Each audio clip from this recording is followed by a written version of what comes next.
If you go into most kitchens, you'll find aluminum foil in one of the drawers.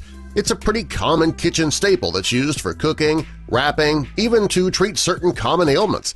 People have been using aluminum foil for years, often on a daily basis. What you might not know is that a recent study has found that there are things about this kitchen staple that you don't know, and you need to.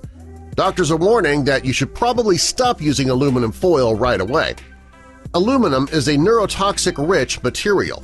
It can have serious side effects on the function of your brain. It's also been associated with Alzheimer's disease.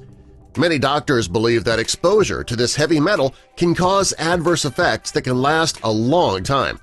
A few issues that are caused by this metal include loss of balance, memory issues, lack of coordination, loss of bodily control, and mental decline. Researchers have also found that when you cook with aluminum foil, it can have an effect on your bones.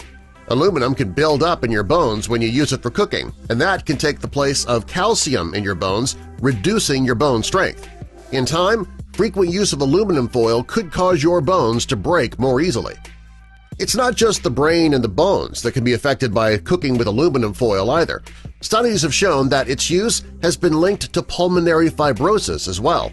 The study also showed that if you inhale aluminum particles, it can result in respiratory problems, and that often occurs when you grill using aluminum foil.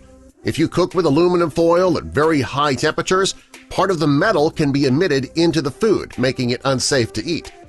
A chemical engineer researcher at the American University of Sharjah, Dr. Essam Zubaidi, evaluated the effects of aluminum and cooking, and his study found that when you cook one meal in aluminum foil, it can introduce up to 400 milligrams of aluminum into your food.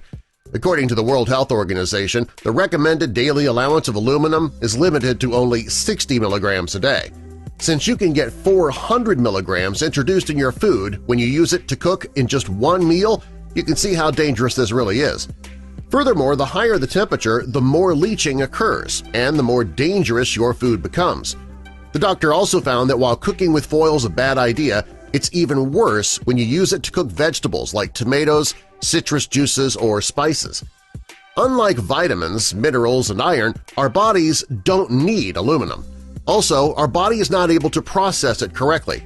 Since your body can't process aluminum, you wonder what happens to it after it's ingested? Studies have shown that it accumulates in your brain, lungs, kidney, liver, and even your thyroid, and that can put your health in great jeopardy. Aluminum can damage your central nervous system as well. Even worse, aluminum has been linked to autism in children. When children are exposed to aluminum in their drinking water, it can cause bone, brain, and kidney disease. Research has shown that aluminum can cause toxic stress on your brain.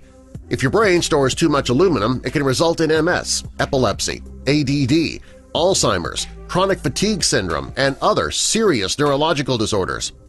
The best thing you can do for your health and the health of your family is to reduce your exposure to aluminum. Since it is the most abundant metal on the planet, it's impossible to avoid it altogether. Fortunately, though, there are steps you can take to limit your exposure. Start by using aluminum-free cookware. You should also avoid personal hygiene products that contain aluminum hydroxide. And finally, cut back on your consumption of processed foods. Another step that you can take is to consume more foods that remove heavy metals naturally. These include onions, garlic, cilantro, carrot juice, green tea, burdock, and high-grade bentonite. Now that you know how harmful aluminum can be to your body, it might be time to get rid of it altogether. That might mean a more difficult cleanup after cooking and finding a new method to cook baked potatoes, but these small sacrifices are worth it since they could essentially save your life.